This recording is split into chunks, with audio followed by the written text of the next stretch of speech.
Great. So what we'll do is we'll kind of start the course off with finishing up what we had last time, just a little bit of a review. Couple things that from the second session. First is going to be non-payment of debts and debt collection. Those can happen for multiple reasons. There is a life cycle of a debt. You know, you take on the debt, you borrow, you take out a credit card, whatever may happen. And then you pay on time, you pay as agreed. You either pay your credit card every month or you pay your car loan off, and then it's paid. So plain and simple, and that's usually what you want. However, for something that may be not current or where there are some issues, first of all, you take on the debt. You may either miss the payment or become delinquent. You then become in default or past due, whatever the financial company or the debtor likes to refer to it. So you become in default. After that, if you have no ability to pay, they will do what's called a charge-off on that. And what the charge-off means is they've written it off their books. It doesn't mean that they won't try to collect that potentially again in the future or continue to try. But what they've done is on their books, they've said, okay, these people, we're not going to carry this as a 60-day, 90-day, 120-day past due. It is just charged off, and it is off our books for trying to continually collect. So it doesn't show up in their delinquencies. What can happen at that point is either they put it into their own collections or it's assigned or sold to another debt collector to collect. So some of the key takeaways from that portion of it is, first of all, understanding your debt is the first step to managing it. Understand what you take out. Can you make sure that you can pay it when you do take it out? Develop a plan to reduce debt. So if it does get to the point where you feel, hey, I've got too much, I want to reduce it, you have that ability. Don't ignore a debt collector. I think I've said that in all 3 sessions. If you have the ability to contact them before it goes past due, that gives them that opportunity to kind of work with you before it goes past due, before it may have an effect on your credit, which we'll talk about in just a little bit. Make sure that any debt you are asked to pay is valid as soon as possible, and then get help if you need it. Always remember, you've got the coaches at Foundation Communities. You may have a place at work. You may have assistance through the company that you actually owe the money to. So definitely keep that in mind. We've talked about what Foundation Communities is available for: financial coaching, tax prep, college and financial assistance, health insurance enrollment, and just make sure that you utilize homework. So let's kind of move over to where we're going to be this week. And there we go. Quick, smooth transition. Homework, I think we have already covered this, talking about creating a monthly spending and savings plan. And I believe, Chris, you did get a fair amount of questions from the second session that you've probably already taken care of by now. Yeah, we followed up with quite a number of people. If you have any others, feel free to utilize the chat or email Chris or Foundation Communities. Let's talk a little bit about what we're going to cover this week. So we're going to talk about credit reports, credit scores, disputing errors on your credit reports, building, repairing, and maintaining a good credit history. So credit reports, let's talk a little bit about a credit report. So a credit report is a detailed report of an individual's credit history. These don't, as far as what's actually reported to the credit bureaus, often that's going to be any type of revolving debt, credit cards, lines of credit, a mortgage, a student loan, personal loans. Those types of different accounts are going to be reported. Things that aren't always standard to be reported or always reported would be things like utility bills, rent, any other bills that you may pay. Those often will not show up on the credit report unless you didn't pay them. If you did not pay them, then there is definitely the possibility that they will show up as a derogatory or a negative item. They're prepared by the credit bureaus. There's 3 standard ones out there. There's a couple of other ones that we may chat a little bit about if we have time.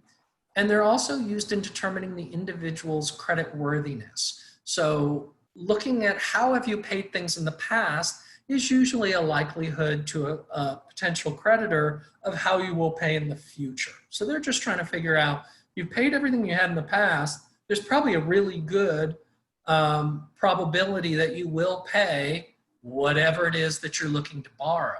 However, if there's been struggles and you have some colorful credit, then you may run into something where they go, hey, they've had some problems making their car payment. Do we want to go ahead and give them another car payment? So those are things that are going to be with the credit. So who uses the credit reports and scores? First of all, financial institutions. That's going to be your banks, your credit unions, loan companies. Some landlords will do that. They'll pull credit reports. There are also other reporting agencies that a landlord or a company may utilize to look at your other payment history, which the majority of the time you will not find that your rent is paid or your rent is reported to the credit bureau. So there are ways to get those on there. However, in general, they're not going to show up. Utility companies will do that to determine whether they want to give you utilities.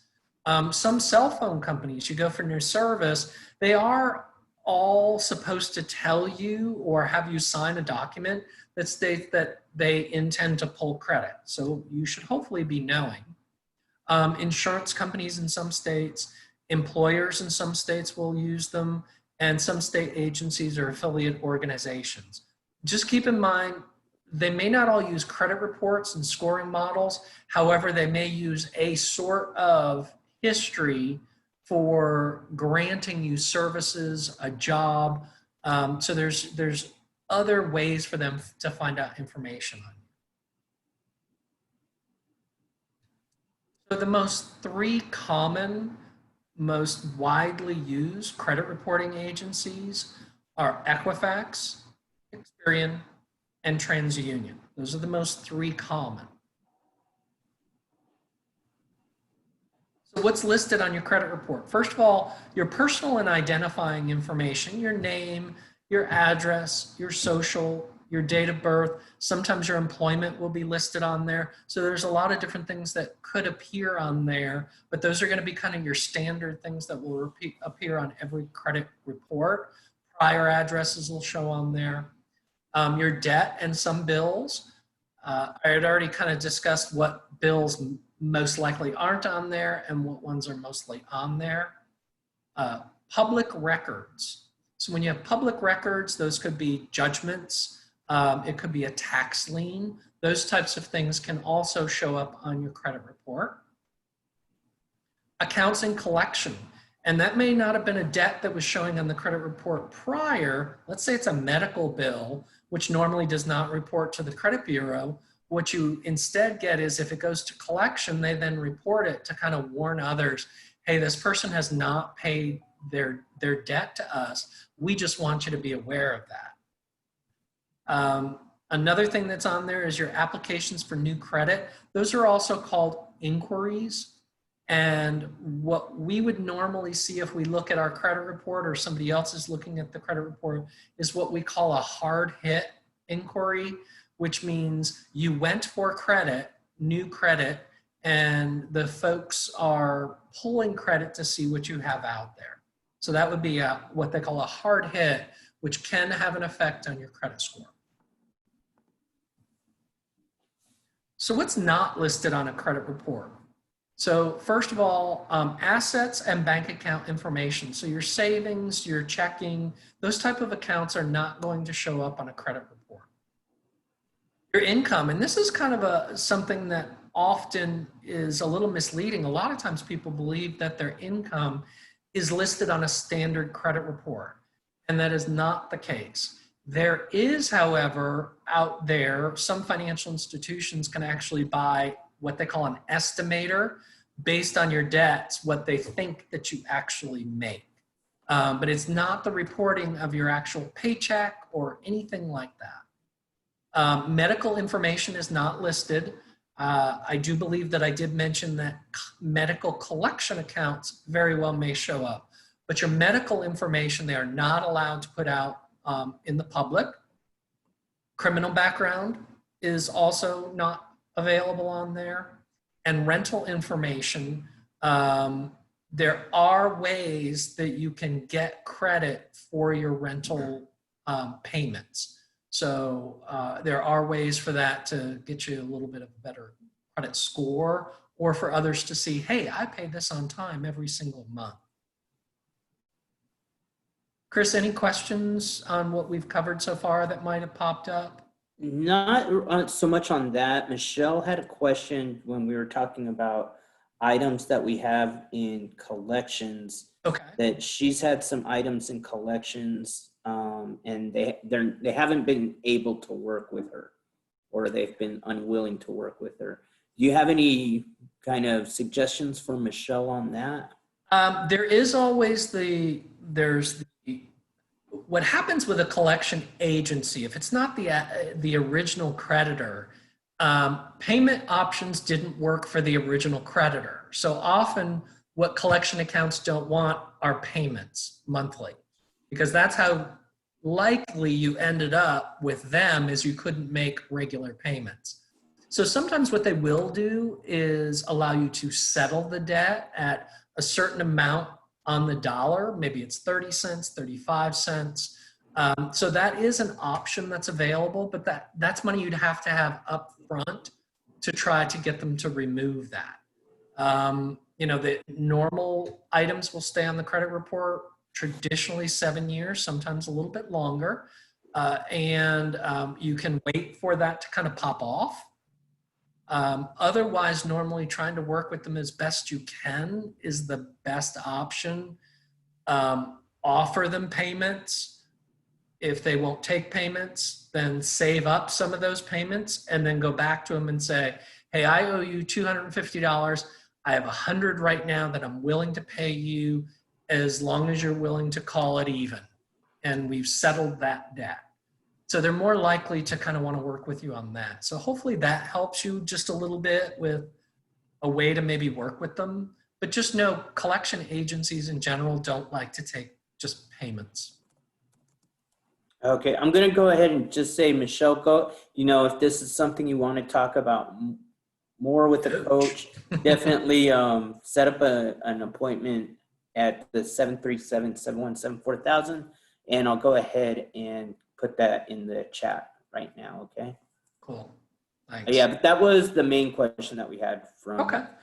So the next thing you want to do is always know your rights. We as consumers have a lot of rights, which have actually been updated a lot, probably over the last 15 years, which is very helpful for us as consumers, that the financial institutions and collection agencies have to follow certain rules in order to do business with us. A couple things out there. First of all, the Fair Credit Reporting Act, or the FCRA, requires a certain amount of reporting that be done and how it's done. So it regulates how creditors or collection agencies can report information, how long it can stay on the credit report, and what they have to report. There's also the Fair and Accurate Credit Report Transaction Act, or the FACT Act. And that also gives us rights to be able to dispute information that's on there. This has come a long way over the years. I've been doing this for a few decades, and it used to be very difficult to get anything fixed on your credit report. Technology has helped a whole bunch. So there's so many options available for you to dispute, and dispute quickly, which is kind of nice. Back in my early days, you wrote a letter, you waited, you got a response, then you had to respond back, and it was a hassle. Most of the time now it's just done online, and usually you'll get a quick response. and the creditor has to respond within a certain amount of time with proof of the debt. Otherwise, in certain instances, they have to remove the negative information.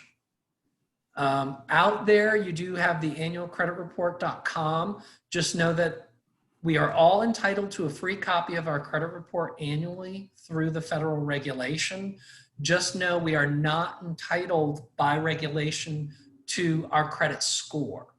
So we are entitled to see our credit report from those 3 that I showed you already, but we're not entitled to the scores that they do provide. So I jumped ahead of myself, sorry. 1 every 12 months from Equifax, Experian, and TransUnion. And then definitely utilize annualcreditreport.com. One thing I do want to stress to everyone, make sure that you look at the address in the browser and to make sure that you're on the correct address, and make sure that it's an HTTPS secure site.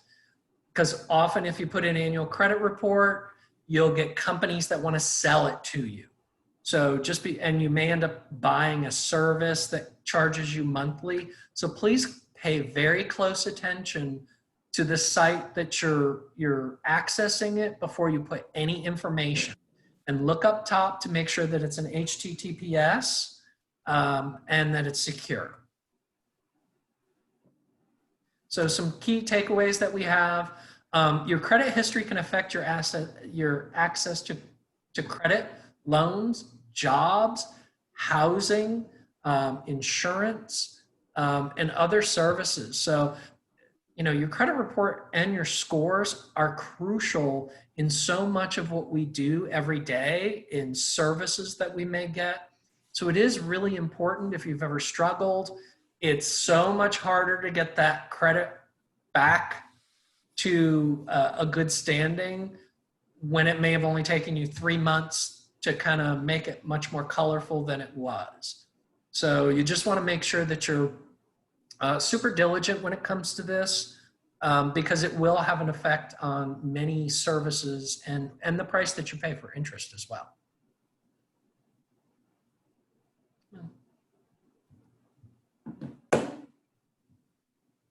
Let's talk credit scores. I love credit scores. I don't know about y'all. They're very exciting. If it's good, it's exciting. If it's not, most people I don't even look anymore. I don't want to see it. I don't want to know what's happening with it. But even when it's ugly, you have so many opportunities to be able to make it better. And these days, sometimes in a faster transition than you used to have before. So first of all, what is a credit score? It's a number based on information that, on credit reports. So they take some information, they put it together, and they come up with a score based on the information that's on there. How have you paid, the type of accounts that you have, all of those different things. I think I mentioned this earlier, predicts payments of bills and debts as agreed. So what the scoring model, just like your credit report, when they're looking at it to say, you've paid in the past, the likelihood is that you'll pay in the future. A credit score is actually trying to predict that and say, what's the likelihood that you're going to pay on time?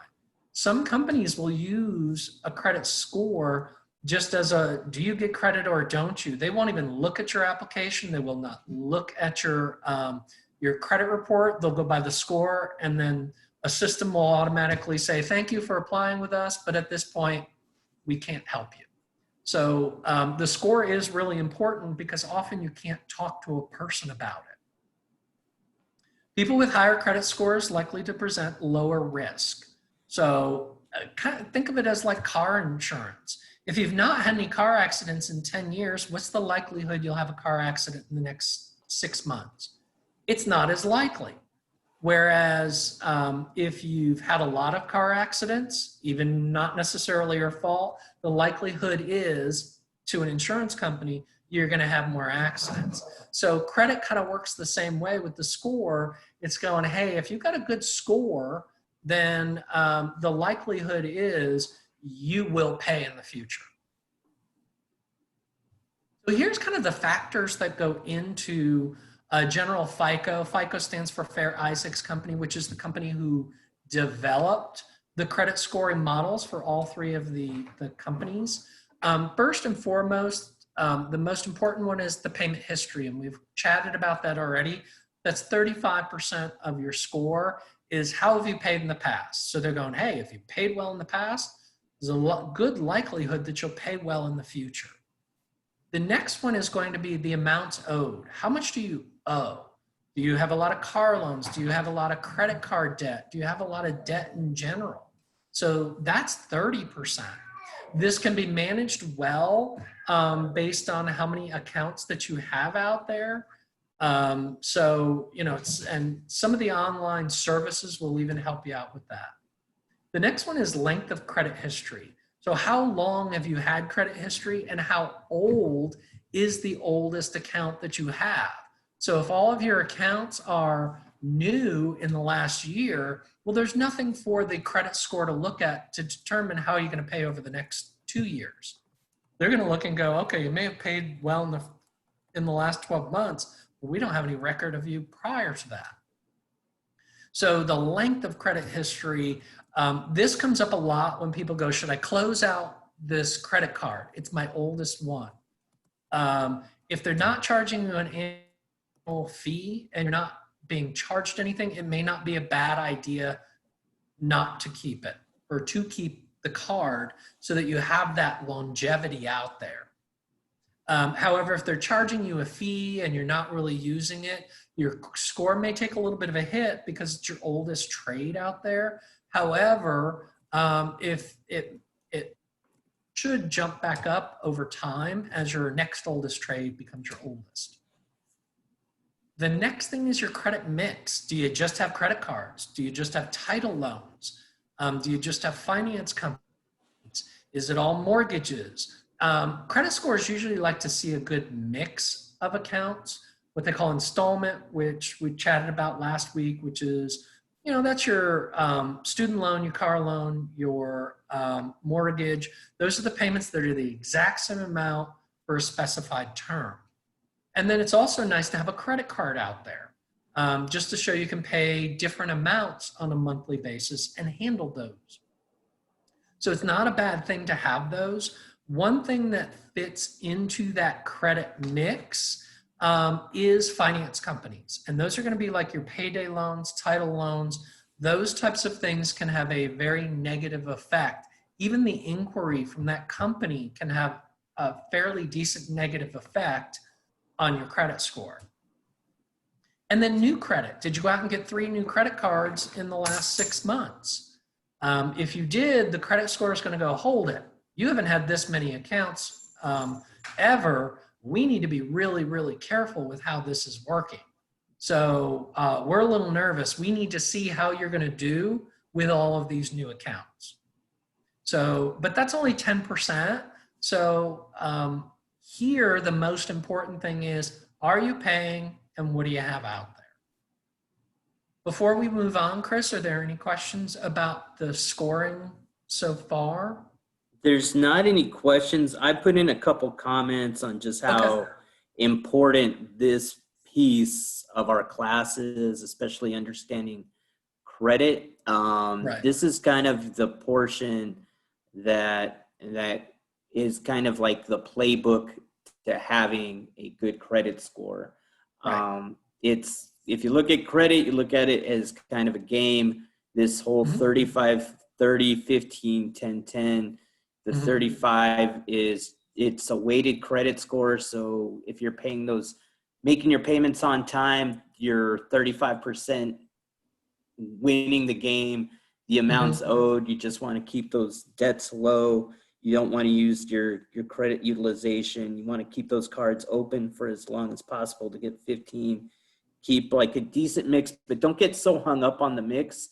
I would definitely stay on top of making sure that you're making your payments on time and keeping your credit utilization low, and that you're not trying to get new credit. But this is kind of like the game plan of keeping a great credit score as this kind of pie, and kind of keeping this pie in mind when you're making your payments on your credit cards, or when you're taking out a new card, and just kind of saying, okay, I have this, I don't have a lot of credit cards. I might have one or two, but I really want to stick with specific things in mind of paying my bills on time and making sure I'm not using too much of that utilization.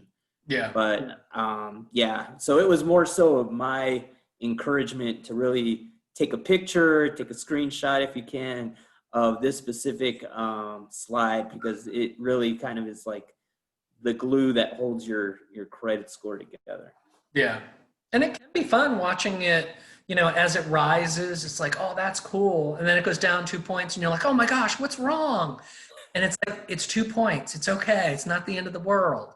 But, you know, following it, you know, we have the capability and technology now to follow it day to day.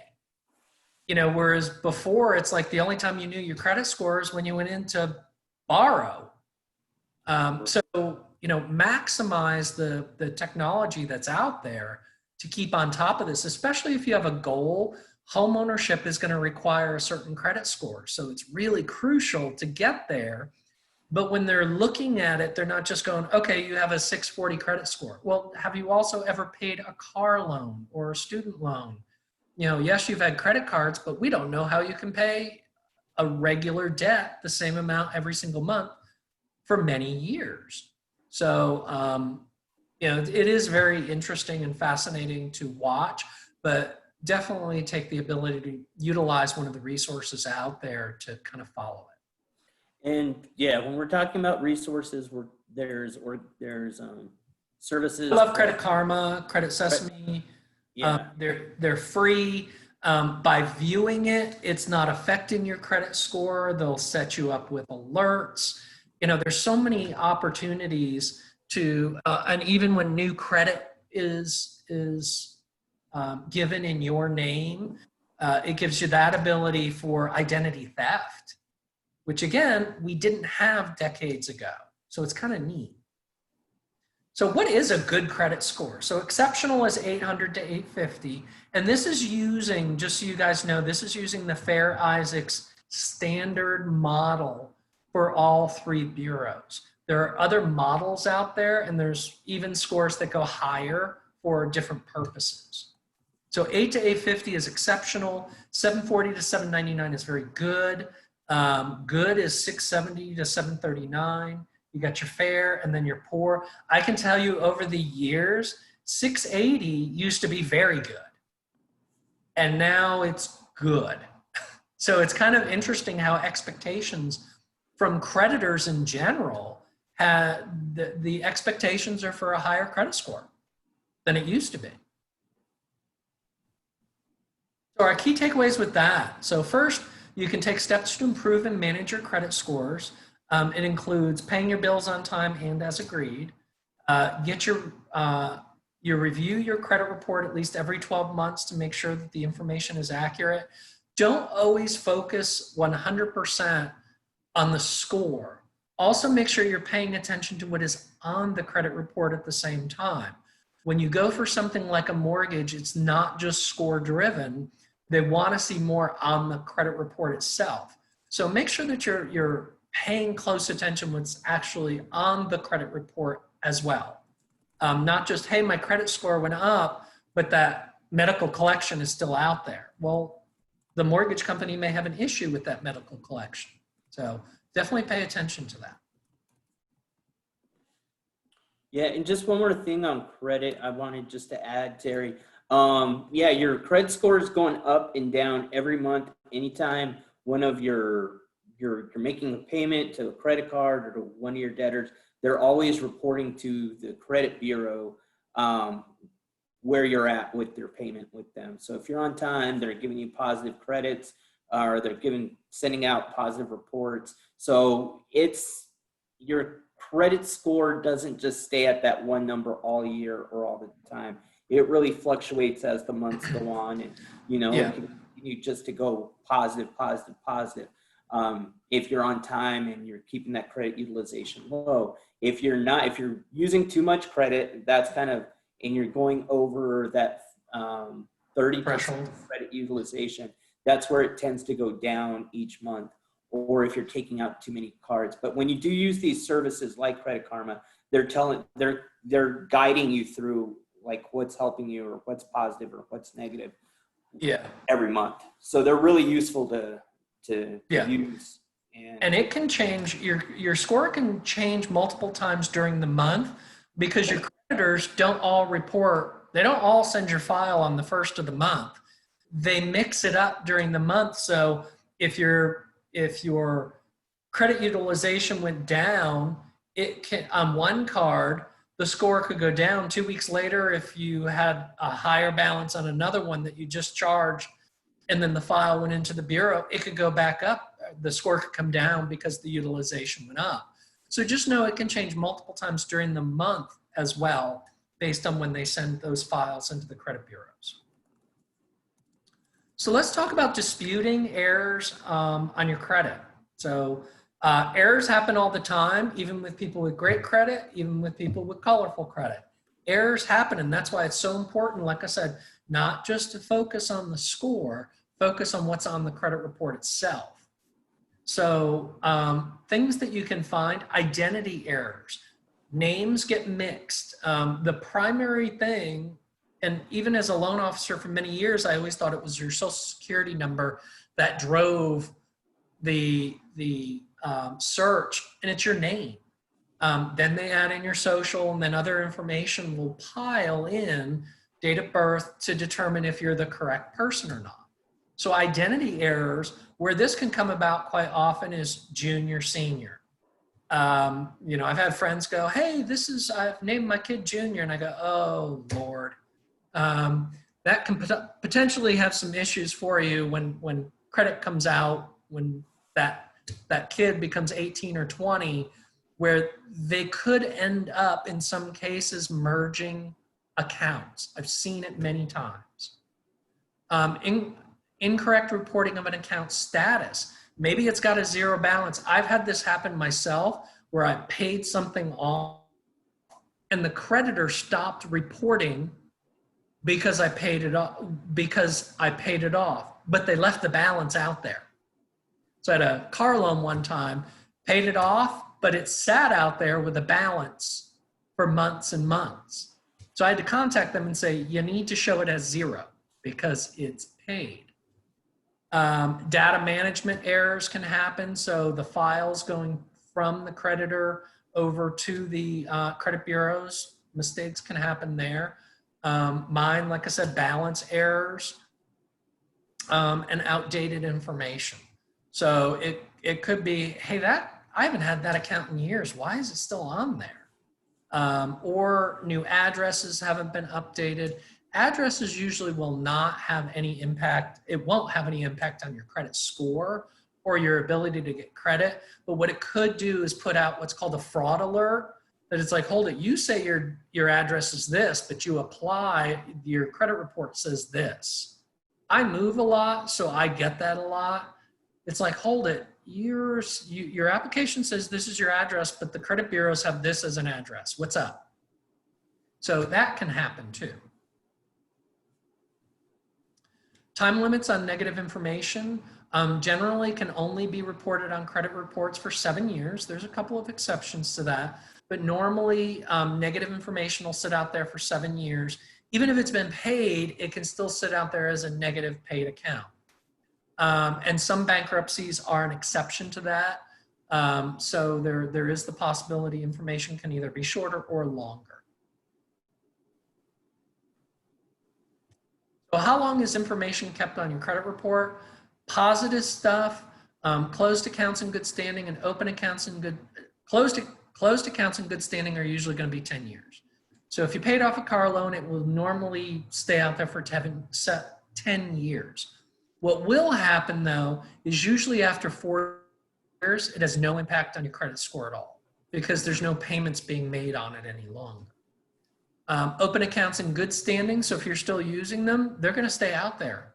So your credit card that you use regularly, as long as it's still active, and sometimes it doesn't even have to be utilized, but they consider it still active, they'll just stay out there. Late or missed payments will be 7 years. Collections and charge-offs, 7 years from the date of collection or charge-off. Credit inquiries are 2 years. However, they only have an impact on your credit score for 1 year. So after a year, they don't have any impact on your score, but potential other creditors will see that you applied for that credit. Bankruptcy, Chapter 7 is 10 years from the date of discharge, which means when the judge says, yes, we have discharged all those debts, you're no longer responsible for those, that's 10 years. Chapter 13 is 7 years from the date of discharge, which means the date that it has been satisfied. Judgments, a judgment is when they put a kind of a lien against you as an individual. So it's out there. It would be very difficult getting loans, a mortgage, sometimes a job, because that's money usually owed. I shouldn't say usually owed. It could be owed to many different places, but somebody had to go down to the courthouse and file that. So it's really more against you, which would definitely prevent you from purchasing a home. Tax liens, unpaid, 10 years from the date of payment due, and paid tax liens, 7 years. Tax liens, unpaid, the 10 years from the date of payment due, that can sit out there. The government is usually pretty relentless, and they will keep on top of that often. Do we have anything on that, Chris? Any questions on? Yeah, actually, Michelle was asking what the difference is between chapters 13 and chapter 7. Good question. Chapter 7 means that every debt that is part of the bankruptcy, so let's say it's credit card, medical bills, it can never be government-backed student loans. It means you are no longer responsible for any of that. And those creditors can never come back to you ever again. So done, gone, we've wiped our hands and we're done. Chapter 13 is usually when the judge has said, you have the capability to pay back some of this. So we're going to work with the creditors, and over a 4-year period, you're going to pay back 25 cents on every dollar to the creditors. So chapter 7 means that you are absolved of all debt to that creditor. Chapter 13 basically means you're still going to make payments on some of the amount, but likely not all. That good? Michelle, did that kind of clear everything up between 13 and 7 for you? Okay, we got a good yes out of her on that one. Sweet. So. Awesome. So how do you dispute errors on your credit report? I mentioned this already. Online is always a great way to do it. And it's also really good to do it through the bureaus, or even I've used Credit Karma, giving the example of the account that they kept showing was out there, even though I paid the debt off. I just went on to Credit Karma, disputed it, my reasoning why, and they give you a whole bunch of lists for it. And probably within about 3 weeks, it showed a zero balance. So it's kind of nice to be able to do it online. You do have the services like Credit Karma, Credit Sesame, the 3 bureaus, which will assist you. And you should never, ever have to pay to dispute. So if somebody's saying, oh, we'll dispute it for you, and it's only $100, they're likely scamming you, because you can do it for free on your own. You can also do it by mail, and that's normally you'd have to go through the credit bureaus, get the form downloaded, print it out, complete it, mail it into the credit bureau or to the company. And at that point, it kind of comes down to waiting. I've done both, and I'll tell you, doing the online is really quick and really kind of nice and easy. So what to include in your dispute letters: complete your complete name and address so that it's not confused with anybody else out there. Clear description of each item you're disputing and the reason for the dispute. Like I said, online they give you check which one, you know, from an option, which is really kind of nice, and a request for correction or removal. If it's something that is not yours, then you want to make sure that they do remove it. If it's amending something, just remember, anywhere you're going to dispute this information, they're going to be asking for sensitive information. If you're doing it online, make sure that you're doing it through a secure site. Because if you go in and just click on dispute credit, you're probably going to get a bunch of companies that are going to charge you to do it, and they're going to get your information: name, address, date of birth, social, all of those things.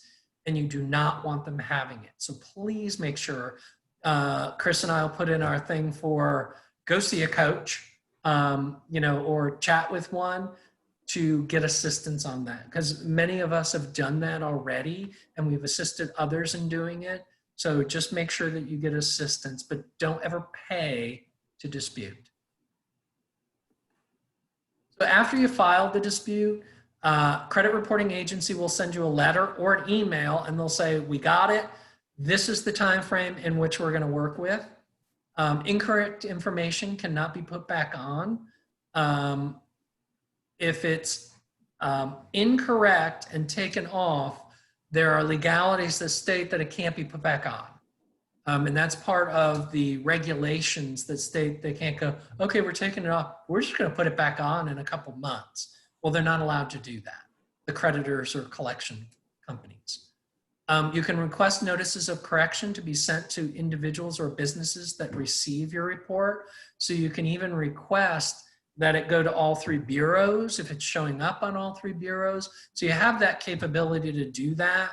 Or a company that may be buying you services because of something on your credit report, it kind of gives you the ability to have the information sent directly to them. So our key takeaway in that, if you find errors on your credit report, file a dispute right away, don't wait, and be sure to keep records, take notes. If you're doing it via online and email, save those emails into a different folder so that you have them and they're not just mixed in with all your other emails and you delete it in error. So just make sure that you keep really good records in case they come back or say, hey, this didn't, we never got it. Well, here I have the proof that you did receive it. Anything on that, Chris, that we need to chat about on disputes? Anything more? No, we don't have any real questions right there.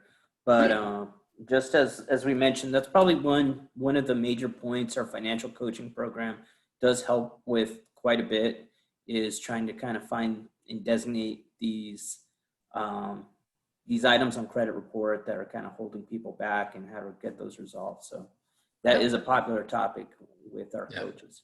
For sure. So our next topic is building, repairing, and maintaining a good credit history. You have to be painting in order to do that, just to let you know. Maintaining credit, pay your bills on time and as agreed. And I'm going to keep saying it because it's that important. If you know you're not going to be able to pay an upcoming debt, what should you do, Chris? Contact your creditor. You got it. As soon as Before possible. there's an issue. Most companies are so willing to work with you prior to the issue. You wait too long and then you start ignoring the creditor and it just gets ugly. Continue to pay down your debt and your balances. Having no debt is a great thing. Credit history is still important. There are some out there who will dispute that a credit score or credit is important. My professional opinion is I think it's a good thing to have it. If I'm looking at somebody's credit report, I want to see, how did you pay before? And if you've paid really well, I want to give you credit for that. If you have not, then I have to be more cautious. Keep the proportion of the credit you use low compared to the limits. So charge, pay, charge, pay, charge, pay. Even if you don't wait for the payment to be due, send the payment in. If you charge something, make the payment. And since we can do so many things online, it's not like you're having to spend a stamp, to mail it in. Don't apply for too much credit. Sometimes people will say, I didn't have any credit. I wanted a mortgage. So I went out and I got a car loan, 3 credit cards, and a line of credit. Well, that might be too much. So, you definitely want to really, and are looking to get a mortgage, if that is your goal, always highly recommend going to your financial institution, sitting down with a mortgage officer and find out, what does it take for me to get a mortgage? What kind of credit do I have to have? What score do I have to have? And that way you're kind of working with them and getting exactly what they need. Avoid action or inactions that may create new entries. Pay your taxes and child support in full and on time. Check your credit report regularly and dispute errors, and keep good financial records. Often a lot of these things are backed up online on your accounts, but if it is something so important that they mailed you a letter or you mailed a letter, make sure you have a copy of it. Just in case they come back and say, we never got anything, or we never sent you anything. If you've got those records, definitely keep them. Yeah, and just kind of to follow back up with Terry on some of these items that don't apply for too much credit. I've kind of seen that a lot more in our younger clients, people like in their 20s that, their income, they don't have a large income, but they're taking on car, student loans, furniture. And furniture is a big one we see for younger individuals, but nobody's going to tell you, oh, that's too much. You have too much credit. Your income's not enough to pay all that out. You really have to kind of be the best person to say, I'm taking out on this new credit, what are my payments going to look like? Because we've seen it where people are overwhelmed with the amount of financial obligations they're taking on, and their income just doesn't support it, and they're having a hard time paying bills and just their basic bills because of it. Anytime you take on a new debt, whether it's a car, a student loan, a credit card, give yourself 6 to 9 months worth of making payments on that before making any other financial decisions for new credit. One of the things I've seen a lot of over the years is people get a new apartment or they get a house. And then as Chris mentioned, well, I'm going to go for furniture. Well, do you have a pulse and a job?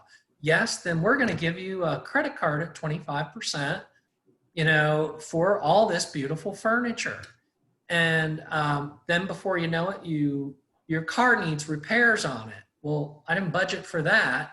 So a lot can happen. So be comfortable with any new debt that you get before ever applying for anything new. Because you also want to be able to experience, as we talked about, especially the first week, are the emergencies. Because if you don't have an emergency fund, what you're going to run into is, now that I don't have any excess money and this emergency happened, now what do? I have to go get more credit to pay for the emergency. So just be really, really careful with accumulating too much in a short period of time. I think we've mentioned this a few times already, as far as what Financial Foundation Communities does, what they offer. Hopefully over the last 1, 2, or 3 weeks, however many weeks you've been able to attend, you've got the information from Chris that you need to contact to set up an appointment with a coach if you need one, or for any of these items, the resources to be able to have somebody kind of coach you through or guide you through should you need any of these. Questions, comments? Okay.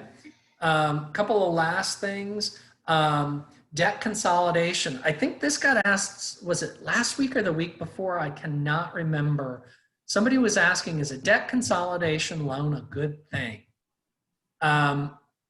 And what we discussed, which is always really important, is consolidating debt is not good if you have not figured out what got you there in the first place, and if you haven't adjusted or how you're going to pay it. So what I mean by that is you get a $10,000 personal loan to pay off all of your debts that you accumulated on credit cards, personal loans, and then you go back to your normal spending habits. Well, now you've got a $10,000 loan with, a $300 payment on it, and you're charging again and taking out more debt. That is actually hurting you. So the first thing you have to figure out is, where did the debt come from? How did I get here? How am I going to pay cash and get an emergency fund once I get this loan so that I don't have to borrow anymore? So it's really important. They can be great. They're really hard to get, to qualify for. It's a great idea. If you can get one, it's a great idea. If you figured out what got you where you are and how you're not going to end up back there again. But like the second bullet point, it doesn't address the underlying causes of the debt. And that's what you really have to figure out first is, how did I get here? Chris, anything you'd like to add to that one?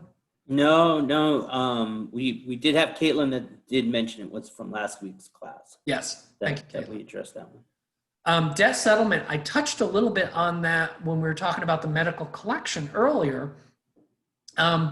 Working with creditors to accept less. Now, when this comes into if it's a creditor or a debt collectors, the reason you're with a debt collector is because you couldn't make payments to the creditor themselves. So debt collectors, collection agencies don't usually like to take payments because then they have to keep working with you, calling you to get payments, and they don't want to do that. They want as much of the money as they can get as quickly as possible. There are times where you can settle for less with the creditor and they'll take it. Just understand the consequences of that. They aren't likely to update your credit report with paid as agreed or paid. What it's likely going to say is, or state is, settled account, which means if you owed them $3,000 and you only paid them $1,000, you didn't pay them what you owed. So they will report it as a settled account, which is a derogatory account. It's negative. It means the creditor did not get everything that you owed. Now, it's a good step opposed to having the collection account still sitting out there. So it's going to be looked at better than a collection account and can actually help you more when it comes to going for a mortgage or a car loan, where you can go, hey, I had some problems, but I paid it. I got it squared away. And anything that's written off by the company, you may have to pay income tax on. So my example, you owe them $3,000, they settle for $1,000, you may have to pay taxes on $2,000 as the government looks at it as a gift. So you may actually have to pay taxes on that $2,000 that they forgave. So keep that in mind, because what you don't want to do is go, hey, I'm getting a tax return, and then you don't. Or it's not as much as you expected because of that. And that amount of settlement is, the creditor will send that information to the federal government as income. So it's not you reporting it, it's more likely that they will report it for you, which is so nice of them. So protecting your credit history, initial fraud alert. That's why I love the online companies that track your credit. Any fraud of, hey, you had a credit report pulled, you have a new account. I love those because it gives you the opportunity to find out that there's something wrong much sooner than the next time you go to get credit. So it's really kind of nice. Active duty military alert.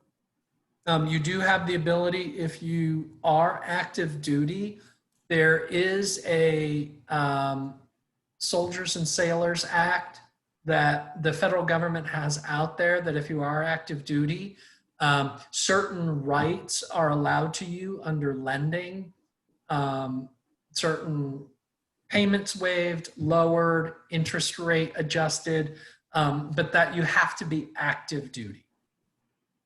Extended fraud alerts. This is something that and the credit freeze and credit lock.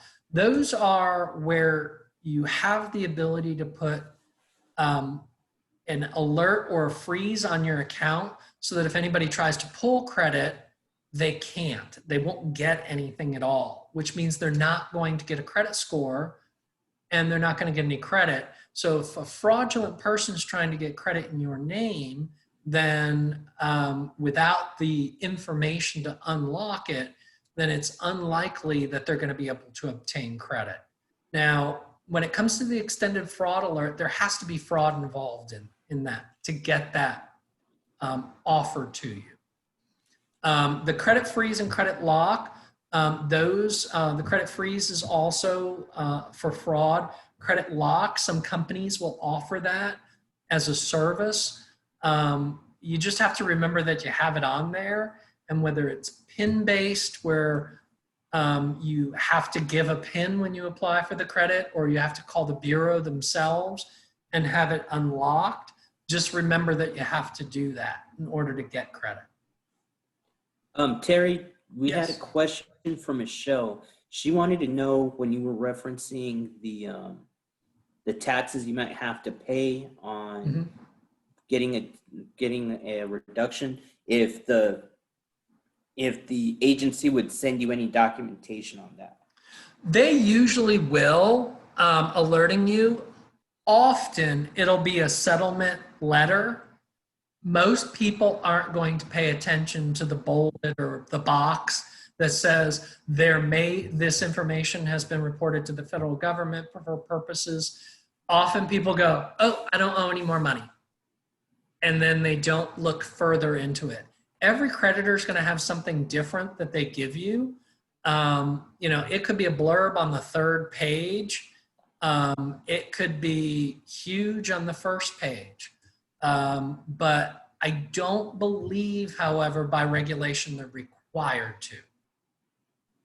So, but you have to know that, I shouldn't say you have to know, be aware that if there is something like that, they likely informed you in the documentation, but I will heavily put my life on it that it's not bolded or really, that it's not sticking out. It likely could be on the second page, third page. They're just putting in there because they may feel they have to. Okay, she said, all right, okay. So But thank you very just much. know that they're, and I am far from a tax person. I can't guarantee you that you're going to have to. Just want to make sure that you're aware that you may have to, depending on the type of debt. Because I don't know that medical fall under that same exact criteria. But again, not a tax person, so. Okay. Question, Chris, is there? No, that was her main question. Okay. So our key takeaways from that section: your credit history does not have to be your credit future. Credit is interesting thing that I mentioned earlier, it's very easy for us to have it go bad, your credit history to go bad, your credit score to drop quickly. You have to have more patience when it comes to building it. Just know it is so possible and it will be worth it. Your credit score usually indicates what kind of an interest rate you pay on things like your mortgage, your car loan, your personal loan, your credit cards. So you want to pay the lowest possible interest rate you can. And in order to do that, usually you have to have that 750 and above credit score for the very best rate. Often you'll see on somebody's website, it says rates as low as. And then if you look under the little asterisk, it'll say must qualify for. That's usually going to be your probably 730 and above credit score, sometimes even 780 credit score to get that very, very best rate. And that can cost you a lot of money over time on a car loan, on a large personal loan. So, which is something you don't want to have to pay. So, what did we learn in our 3 weeks? First of all, save for emergencies. They will happen. Guaranteed, they're just gonna happen to us. Make smart financial goals. Make sure that you refer back and go, does this meet a SMART goal? Create a spending and savings plan. Small amounts add up. If you've ever collected change in a jar or something and then you go cash it in, you're like, man, that was like $40. Even the smallest amounts can make a huge difference. Have credit, manage debt, spend intentionally and not impulsively. It's really hard. Often people will go out and go, oh, there's a sale on that. And then they never used the item or needed the item. So be very careful in what you do purchase just because it's on sale. Good credit is important for your financial success. Review your credit report at least once a year. Pay bills on time. And Foundation Communities is here to help. Yeah, and I just wanted to go ahead and, can you hear me? Yeah. Okay, I just want to let our participants know that ordinarily during this 3-part class, on the 3rd class, we usually pull people's credit scores and we meet with you one-on-one and we kind of review that information. That's part of kind of participating in the class. Since we've moved to this online platform, Terry's often been the coach that meets one-on-one with people during these classes, whether he's teaching it or not. So he's very familiar with this process. But if that's something you are interested in, just to find out what's on your credit score, I highly recommend you to give us a call, make an appointment. You can use that number that's listed. But we can pull that credit report with you. You would have to give us authorization to do that. But then we could share that with you via Zoom call, and then we can send that information to you. So that's something we do have available. If you are interested in it, you would just have to make an appointment with our coach. And one other thing I can tell you on that, and I think I'm still correct in this, Chris, when Foundation Communities pulls a credit report, it is a hard hit. No longer. Any longer? Yeah, no longer a hard hit. Cool. All right. So it's a soft pull now. Okay, great. Because it used to be, so what I would always tell people is if you have access to it and want me to go over your credit report with you, if they brought it or shared it, happy to do that too. But since it's a soft hit, that's awesome. Yeah, it's a soft hit now. So we're just using the Experian scores and service. So yeah, it's not the whole hard hit that it had been in the past. Great. And yeah, and so for the 3 of you that are still on the call, I'm going to be sending you an email tomorrow, just kind of with just so you can give us a quick score on you letting us know your input on this class. This was the first time we delivered this 3-part class as a series online via Zoom. So let us know what we can improve on. We've also condensed like 6 hours worth of a class into 3 hours, which we probably went over each night. But we also want to know, like, if you needed the 2 more hours or the 2 hours a night, if that would have been more useful to you, or if you like just the 1 hour, we'd like to know that information. You can also send me an email. Each of you have my email. I've been contacting with you that way as well. But yeah, the appointments that we have, they are going to be for the phone and or via Zoom. So you can have one or the other. It's going to be your choice. The majority, if you want to discuss something like your credit score, that's probably going to have to be via Zoom.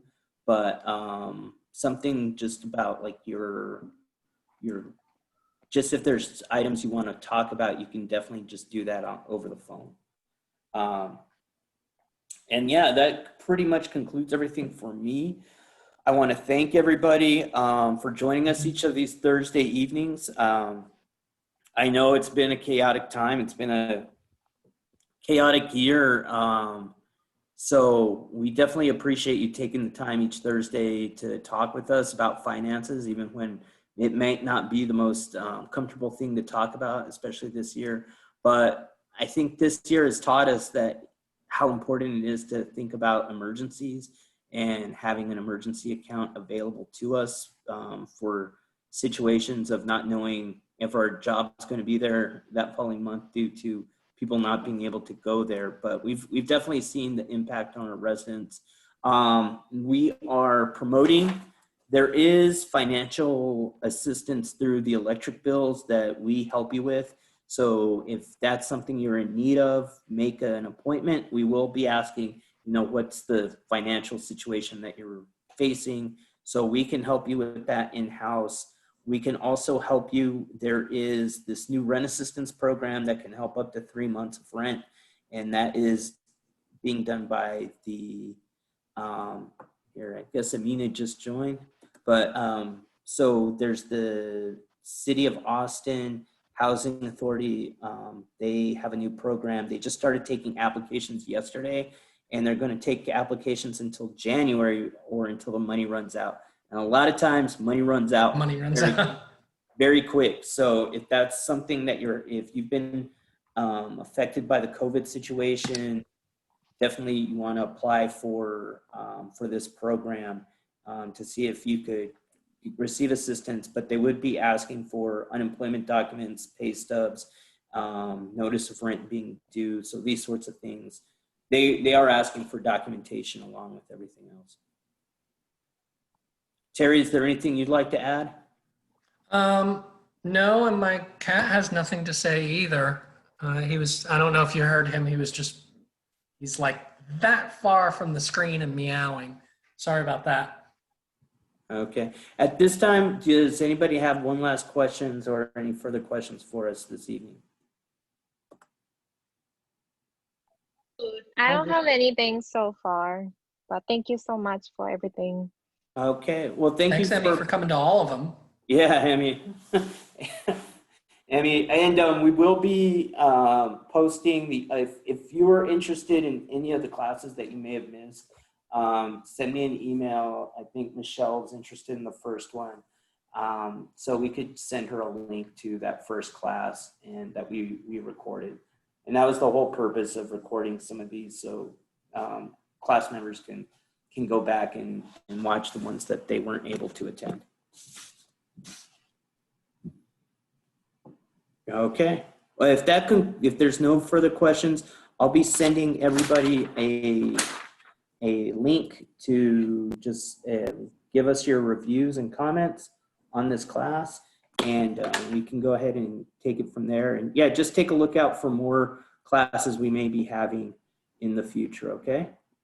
Thank you, guys. Thank All you. right. Bye, everybody.